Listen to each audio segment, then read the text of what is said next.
Welcome to How We Grow, an essential playbook to grow and scale your vacation rental business with advice and insights from the best in the biz, with your host, Lynell Gordon. On today's episode of Vacation Rental Show, How We Grow, we are delighted to welcome Bethany Smith. Bethany is the Chief Administrative Officer at Hobbs Realty, who has about 200 high-end homes, and she brings a really unique aspect and experience to today's episode, and I want her to tell us a little bit about it. Welcome, Bethany. Thank you for being here with me. Thank you so much for having me. So, Bethany, you're a unique rabbit in this industry. You have been in this industry since you were literally a toddler. That's right. You've been in business here all your life, and you've done all different aspects of the business. But I have seen such amazing things from you in the administrative part of the business, and they put you in the right seat on the bus, obviously. So tell me a little bit about what you do. So I, like you said, am the Chief Administrative Officer, and in our family business model, that essentially means that I do all things people and culture. So I manage our human resources and I manage all of our managers. So you manage the managers, which is a big deal. That's a huge deal. I just want to point something out that I think Hobbs does better than anyone else I've ever seen in the industry. Can you show everybody your shirt? If you're not looking, I'm going to tell you what you see. It is a cute little shirt. It's a white. It's a shirt like you'd find on any high-end rack of a store. It has eyelet sleeves, but she's got everything you have is logoed. It's a square neck. It's very beautiful. And every time I see somebody from your team, you've got something new on with a logo. Tell me about that branding. How do you guys decide what you can brand and what you can't brand? Or can you brand anything? Yeah, absolutely. We call it our high season uniform. And so we ask our team to wear black and white Monday through Friday. And on Saturdays, we wear what we call Hobbs Realty Blue. So our high season is really Memorial Day through Labor Day. They're allowed to go shopping, buy whatever they want to wear. And we, of course, reimburse them for that. And then we send it out to be embroidered. So everyone has their unique style, but it still has our logo on it. And it just helps us all feel the sense of uniform in the team. And when anyone comes in our office, they know exactly who they're looking for, who they need to speak to, because we all have this top on. That's really cool. I love the branding. Let's talk about operations. One of the things that you have done and you did for many years, when did you start doing the housekeeping? When did you start managing that department? I started managing housekeeping right in the middle of July of 2017. Why did you have to start in July? I was a teacher at the time, and I was working just really on Saturdays as an inspector. And we happened to lose our housekeeping manager 4th of July week, our busiest week of the year. And so we're a family business. So my mom said, I need you to come to work and I need you to be our housekeeping manager. And so it was trial by fire. Yes. And she went on vacation the next week and said, you can do it. And I did it. Well, okay. So you managed that for many years before you turned it over to someone else. Obviously, you can't do that and manage all the managers, but you manage the person that manages that now, right? Yes. And she started in February of this year. And so I'm still working really closely in housekeeping. But she's had a whole season in it. How did that go, turning that over? It was a little hard for me to turn it over just because I do truly love it. And I've always looked at housekeeping as that's my area of expertise. And so it was hard to let it go, but it's been really exciting to learn more about the other operations in our company, learn more about maintenance and reservations and all of that. So I love to learn and grow, and you can't do that unless you let go of things so that you can learn more. That's true. You can only do so much. My favorite as well. In the property management business, my favorite department is housekeeping too. I have a real heart for it because it's the first thing people see when they come in, and it makes such a difference in the guest experience. Tell me, what advice would you give to people who are looking to do better in their housekeeping department? Sure. So my top piece of advice for housekeeping members is that it's all about the connection with your housekeepers and your inspectors, the people that work for you in the field. They are the face of your company, and they need to know how important their role is and that they're respected in that role. And so we always try to train them on our brand and our core values so that they can embody that when they go out into the field and interact with the guests and homeowners. It's not just about cleaning. Of course, you have to have really high cleaning standards and things in place to make sure that you meet the mark with cleaning and that you deliver the service that you are promising. But they're the ones doing it. So they have to know what your core values are. They have to know your brand and they have to buy into it. And so we always refer to our housekeepers as professional housekeepers. And we just make sure that every time they walk in our doors, I've trained our housekeeping team, you stop what you're doing, you put your whatever you have, you put it down and you stand up and you greet them and you talk to them and you learn about them and you build relationships with them. Wow, that's powerful. Building relationships with your guests is very powerful, even on that level. Okay, so that's really unique. Tell me about your season this season. Now that the season is over, we're looking for 2025 now because it's almost Labor Day, so we're almost there. So tell me, what are you going to be doing in this particular operations department to make sure that you did great this year, whatever you did well, and then look and see what you're going to have to do better in 2025? How do you evaluate that? How do you guys go about that? It's so important to reflect on the summer while you're still in the summer. And so we always try to keep a running list throughout the summer of what is breaking down, what is not working, what do we need to address later, because you don't really have time to make a lot of changes in the middle of the summer, right? And so we always try to keep that running list of things that we're going to revisit in the fall as soon as we have a little downtime. Because you'll forget when September and October roll around, you might not remember what went wrong in June. And so just keeping track of that so that you can revisit it. And then you want to try to not make too many changes every single year. So you need to give yourself a chance. Like when you implement something new, you want to give yourself a little time to make sure that it's working. And so changing everything year to year can definitely not give you the results that you're looking for. And so for 24, we made some big changes in that season. We started including guest amenity kits from one of our partners, Sojo, and that was our biggest change. And so we don't want to change that up again for 2025, right? We want to give it, we've learned from it, and now we want to give it time to really perfect that service. Absolutely. What you're saying then is that you don't implement a whole bunch of things at the same time for your housekeeping department. You implement, whatever you think they can handle, and then you wait and you evaluate it. I was just about to ask you about technology, but I found when you implement technology in housekeeping, it's one of the hardest areas to implement technology. And it's not so much that they're resistant to change. It's that housekeeping directors are responsible for that very first guest interaction if they haven't been greeted already. But normally nowadays they go to the home. And so they take their responsibility so seriously that it's not that they're resistant to change when you go into this department to make changes, is that they feel so much responsibility and they have so much on them for that they take it extraordinarily seriously. So overloading them is not a good idea. No, I agree with that. And I know that, like you mentioned, a lot of companies have the technology to where their housekeepers can go straight to a rental property.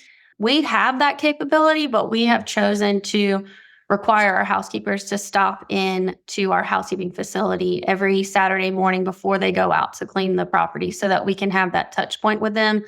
We want to have a conversation with them and make sure they have everything they need for the day, that they're set up for success, and that they know that we're there to support them with whatever they come across when they get into those properties. And so we have found that's just something that we can't lose that touch point with our housekeepers.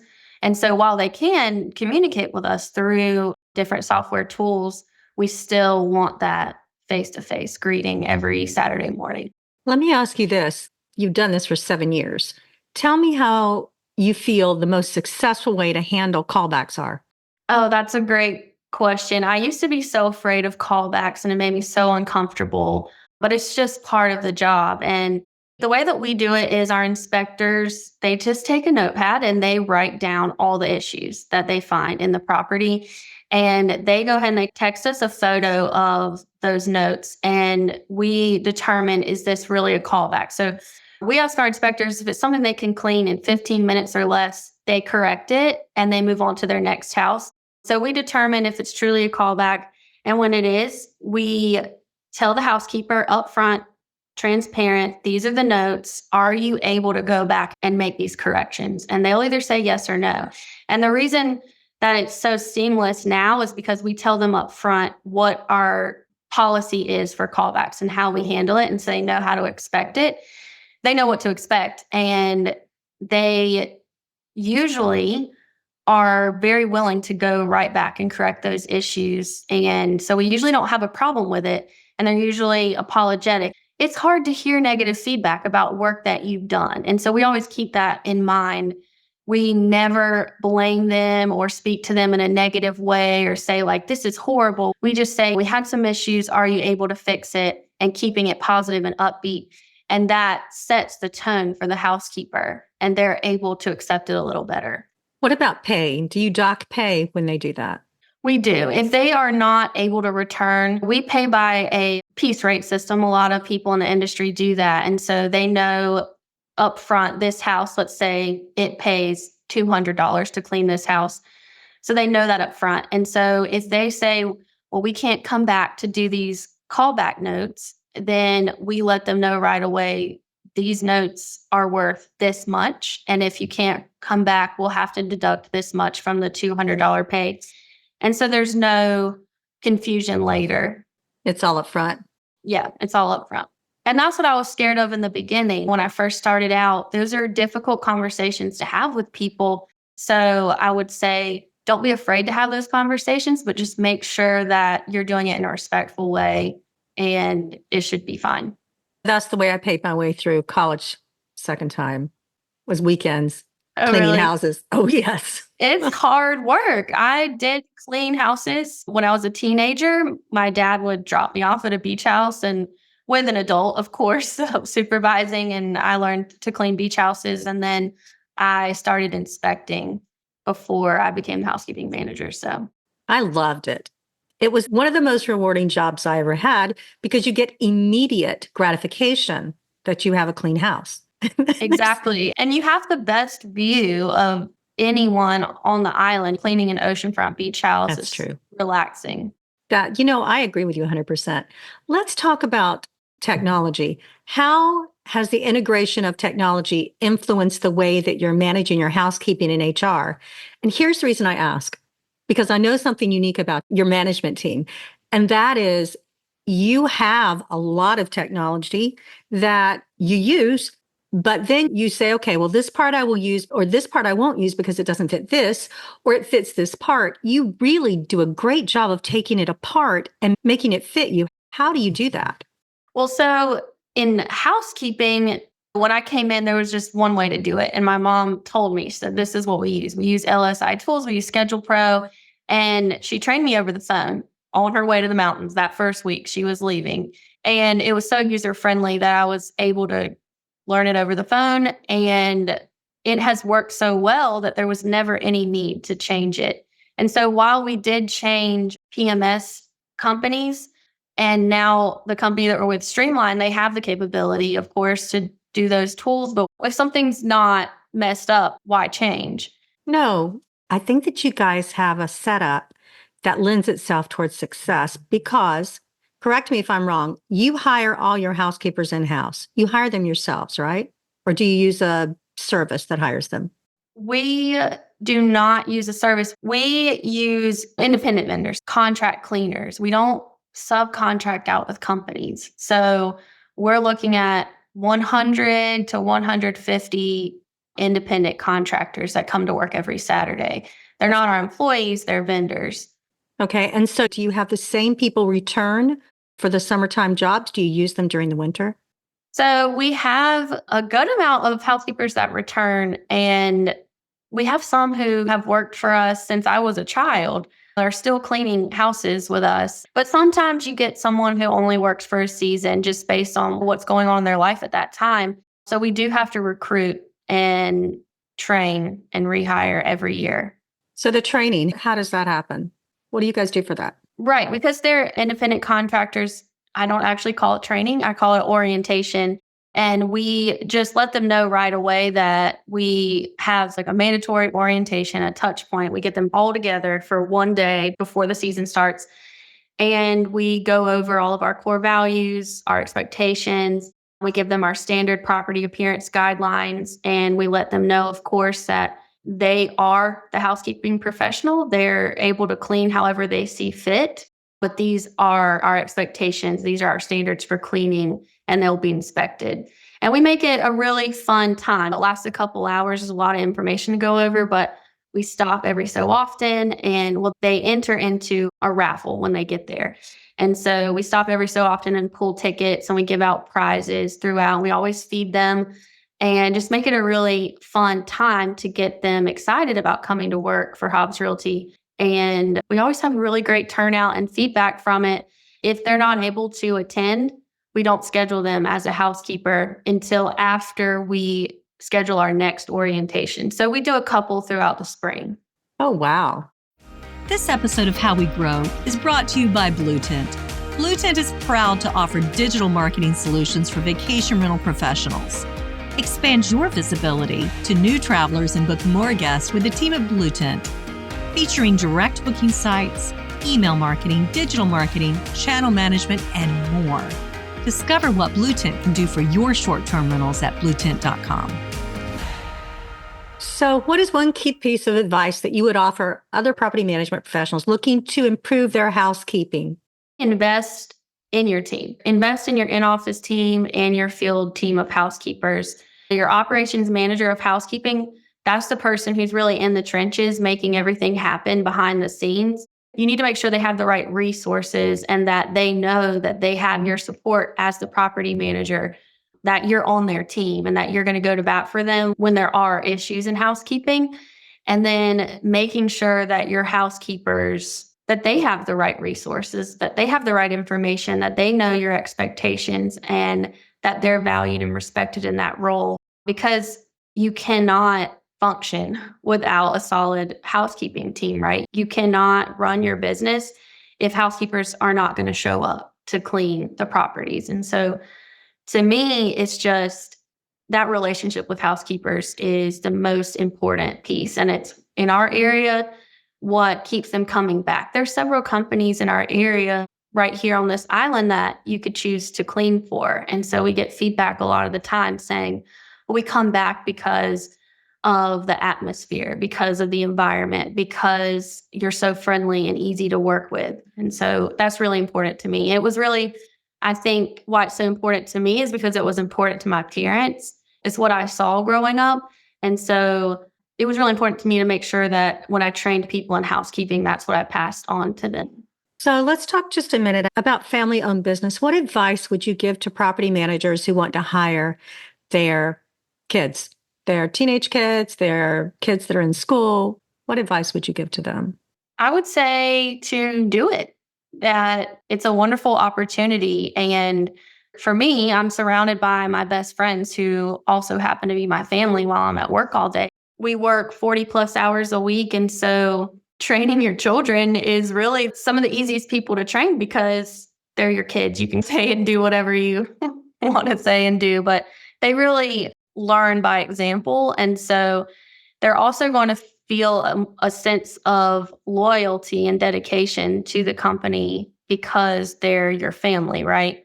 But we also strive to make sure that our team feels that sense of belonging when they come to work every day. We want to make sure that our rental guests feel it in the services that we provide. And just like in a healthy family unit, we want to make sure that we build a culture of honesty, trust, and also set boundaries in our office. And we do that through transparency. How do you handle conflict when it's in the family? I mean, you have to go to work. These are the people you love. How do you handle that? Yeah, I mean, I think my family does a pretty good job of separating work and family if there's ever an issue in the family.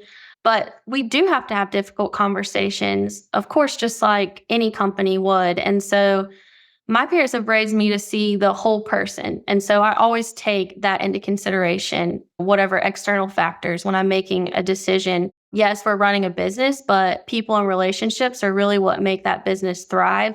So I always try to treat those relationships with care, just like I would with my family. And I always approach a difficult conversation with a coworker or a homeowner or a rental guest, just really trying to see it through their perspective. Can you share an experience or a success story from your time that highlights the impact of exceptional customer service? And you're like, wow, that was just the best ever. Because it made the guest feel so happy. Because we always feel good when we make our guest happy. It gives us the warm and fuzzies when they're happy. I remember a story last year from someone about a family who came to the beach every single year and was the grandfather. And then he brought the grandchildren. And then the grandfather passed away. And they came and they did the memorial service at that same house. That really touched me to hear that story from one of my guests last year. What kind of stories do you have for customer service there? It is really touching to get to know the vacation rental guests and the reason that they're coming on vacation. I think a lot of times we think they're just coming to go to the beach, right? To take a week off of work and go to the beach. But we found that a lot of the time they're coming for a specific reason. And so that's why we try so hard to make sure that everything is as perfect as it can be for their arrival, because they're not always coming for the best circumstances. Like you mentioned, a family coming back for the first year after their grandpa had passed and he had always been on that vacation. Or we deal with people that let us know that they're terminally ill and this may be their last vacation with their family. We actually did have that happen this summer and it just broke all of our hearts. But we actually arranged for a local chef to come to the vacation rental property and cook their family a meal. So we were so happy to be able to provide that for them to have that lifelong memory.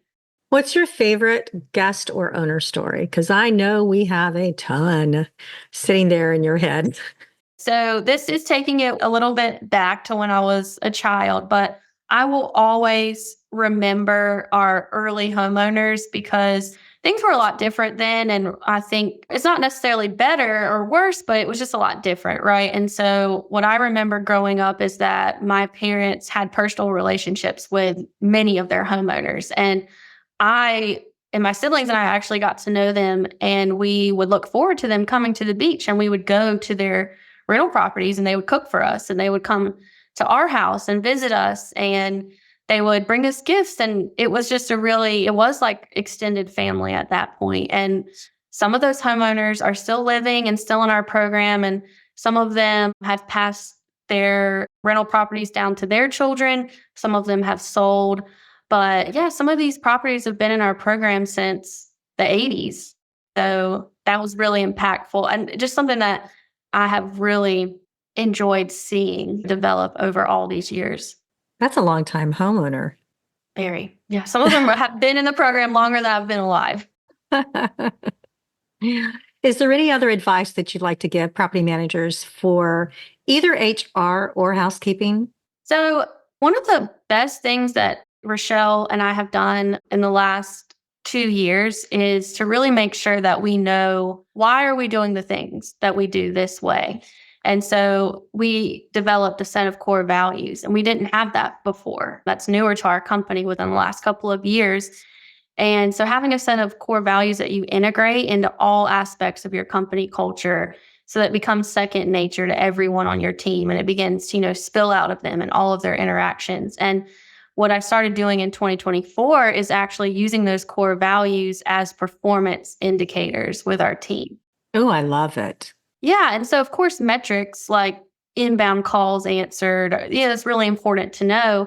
But in my experience, the attitude and the values that your team embraces is going to have a larger impact on your guest and homeowner satisfaction, more so than maybe abandonment rate numbers. So we introduced our core values in 2023, and we made sure that our team was very well aware of them. We had conversation after conversation about those. And then in 2024, we said, this is what we're going to hold you to. This is the standard for our company culture. And it makes so many conversations in human resources easier, because you can just say, this behavior or this decision doesn't align with our company culture and our core values. Or we can say, that decision does embody our core values, and we appreciate that. And so it really, I think, has changed the way that I've been able to manage human resources. It gives you measuring sticks that you can hold people accountable to. Exactly. So I agree. I think it's really important that you have that. That's a really good concept in business, no matter which department you're in, is having those core values and being able to hold people responsible for the performance. And you do that in your housekeeping department, I think, as much as anywhere else. Yeah. And so we actually took our company core values and we made a set of housekeeping core values and maintenance core values. And we branched off of that, but tailored it to each department to give more real examples of what they would be doing in that department. And like I said, we share it with our housekeepers. We have a poster in our housekeeping facility. They have a copy of it. And it really, I think, helps set the tone, the expectation. Well, I really appreciate you taking the time to chat with me. I love housekeeping. It is my favorite department. I never get tired of hearing about new things that are happening in the industry with housekeeping. What has changed for you this year with the housekeeping department? And what do you see for 2025 that might change? And the reason I'm asking it this way, because I know that a lot of people talk about the booking windows changing, and there's a lot of changing in the length of stay this year, especially at the beach. Tell me what you expect in 2025 or what you've learned from 2024. Well, we have learned that the expectations for cleanliness is only rising. Every year, it seems to be we need to raise our standards a little more. And I think we've always had very high standards for housekeeping, but we do have to keep up with what guests are wanting and what homeowners are wanting. And they are wanting more. They're wanting more services in housekeeping and linens. And so we have to keep up with that. For 2025, I know that we'll be restructuring how we staff and train inspectors. I had mentioned earlier that we use all independent contractors, and we will be bringing our inspectors in-house for 2025 because we need to meet the mark with the cleaning standards. And so that's going to start with our inspectors. Oh, that's cool. How will that change operations? Well, we've been having a few initial conversations about that. We're not exactly sure because our big turnover day is Saturday. So some companies I know turnover every day. And we do have flexible short stays, but not Memorial Day through Labor Day. So we're only Saturday to Saturday rentals at that time. And so to have an inspector work one day a week, it's really hard to staff that position. It's such a core position. But when we say, oh, we're only hiring for one day a week, we lose a lot because they go get other jobs and things like that. So we're really trying to figure out what can our inspectors do during the week so that we can give them more part-time and full-time hours and not just work them on Saturdays. And so far we've come up with 5. We need 10 inspectors. So we've come up with 5 positions that we could use throughout the week as we're growing our housekeeping department. There are places like Deep Creek, Maryland, who do this very well. I've been really impressed with the way that they handle their housekeeping in that area because of the length of stay they have and their seasonality. So you're not the only one that deals with that. Lots of other people deal with the same issues. Well, thank you so much for being with me. I really appreciate it. And if people want to reach out to you to ask about how you've implemented the training, the orientation, or any of the things that you do, how could they reach you? Email would be the best way. So it's my first name, Bethany, at hobbsrealty.com. And I would love to share any information that would be helpful to anyone in housekeeping. I have a love for it. And even though I've left it behind a little bit, I would still be so excited to share. Well, thanks again. And thanks for being on the show, Bethany. Thank you so much. This episode of How We Grow was brought to you by Blue Tent Marketing.